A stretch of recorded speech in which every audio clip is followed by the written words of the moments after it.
नमस्कार मित्रों, आप सभी का फिर से एक बार हार्दिक स्वागत है सत्य धर्म ज्ञान यूट्यूब चैनल पर। दोस्तों, गाय माता ने ऐसा कौन सा श्राप दिया था जो आज तक समस्त नारी जाति को वह श्राप भोगना पड़ रहा है। गाय माता का एक ऐसा श्राप जो समस्त नारी जाति को आज भी भोगना पड़ रहा है, आइए एक कहानी के माध्यम से जानते हैं। लेकिन मित्रों, वीडियो में आगे बढ़ने से पहले अगर आपने अभी तक चैनल को सब्सक्राइब नहीं किया है तो सब्सक्राइब अवश्य कर लीजिए, क्योंकि जब आप चैनल को सब्सक्राइब करते हैं तो हमारा मनोबल बढ़ता है और हम आपके लिए अच्छी जानकारियां लेकर आते हैं। इसीलिए चैनल को सब्सक्राइब अवश्य कीजिएगा। आइए अब कहानी शुरू करते हैं।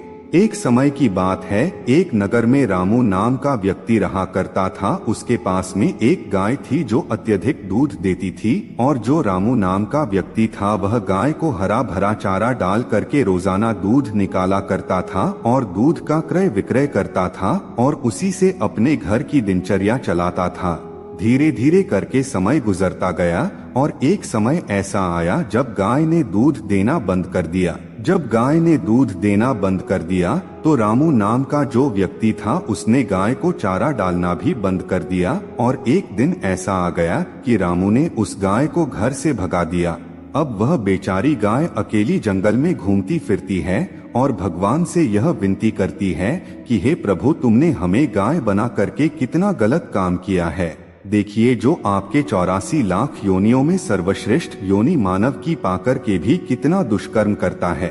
जब मैं दूध देती रही तब तक उस व्यक्ति ने मुझे अपने घर पर रखा, उसके बाद में मुझे चारा भी नहीं डाला और अब तो घर से बाहर निकाल दिया है। अब मैं दर दर भटक रही हूँ।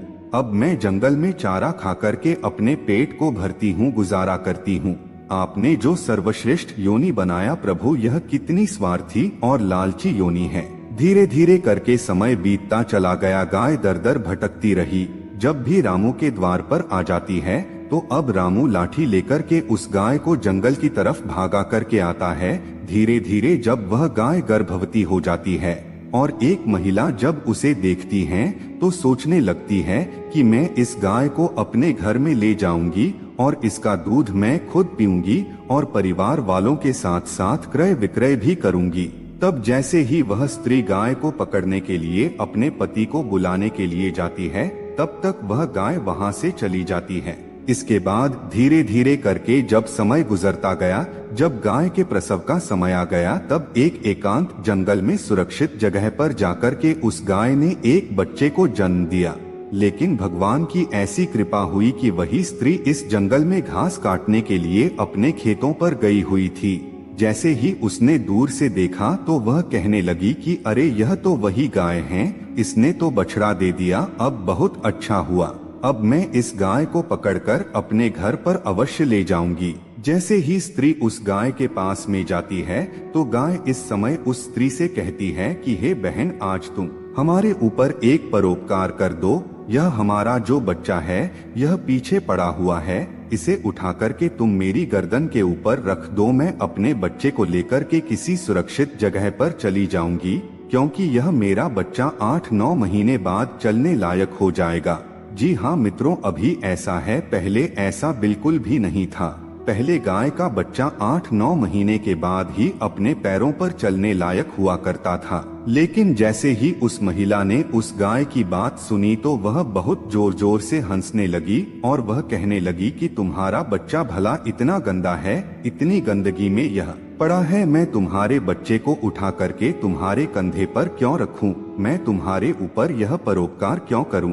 जैसे ही उस महिला ने गाय की मजाक उड़ाई, उस समय गाय बेचारी असहाय थी, वह अपने बच्चे को उठा नहीं सकती थी। उसी समय दुखी होकर के गाय ने श्राप दे दिया। उसने यह श्राप दे दिया कि जाओ, आज तुम्हारा बच्चा जन्म लेने के बाद तुरंत चलने लगता है, लेकिन आज मैं श्राप देती हूँ, तुम्हारा बच्चा जन्म लेने के 8-9 महीने बाद ही चलने लायक होगा और यह जो मेरा बच्चा आज चल नहीं पा रहा है वह बहुत ही जल्द चलने लायक हो जाएगा। दोस्तों, कहा जाता है कि सतयुग में जिस समय सुखदेव जी पैदा हुए तो पैदा होने के तुरंत बाद ही अपने पैरों पर चलने लगे थे और वेदव्यास भी जन्म लेने के तुरंत बाद अपने पैरों पर चलने लगे थे। यह बात सतयुग की थी। लेकिन कलयुग में ऐसा नहीं है, क्योंकि गाय ने श्राप दे दिया था। उसी दिन से महिलाओं को जो बच्चे पैदा होते थे, जो तुरंत चलने लगते थे, उनकी प्रक्रिया वहीं पर रुक गई और 8-9 महीने बाद ही बच्चे चलने लायक, अपने पैरों पर खड़े होने लायक बन पाते हैं और गाय का बच्चा उसी दिन से अपने पैरों पर चलने लायक हो जाता है। इसीलिए दोस्तों, किसी की आत्मा को कष्ट नहीं देना चाहिए। सबसे बड़ा धर्म है, गोस्वामी तुलसीदास ने लिखा है, दूसरे के दुख में दुखी हो जाना, दूसरे के दुख में काम आना सबसे बड़ा धर्म माना गया है। तो इसीलिए हमें असहाय पशु पक्षियों की सहायता अवश्य करनी चाहिए। उस एक महिला की गलती से आज समस्त मानव जाति की महिलाओं को उस श्राप का खामियाजा भुगतना पड़ रहा है। तो मित्रों, उम्मीद करते हैं कहानी आपको अच्छी लगी होगी। आज की वीडियो में बस इतना ही। फिर मिलते हैं किसी नई जानकारी के साथ। तब तक के लिए धन्यवाद।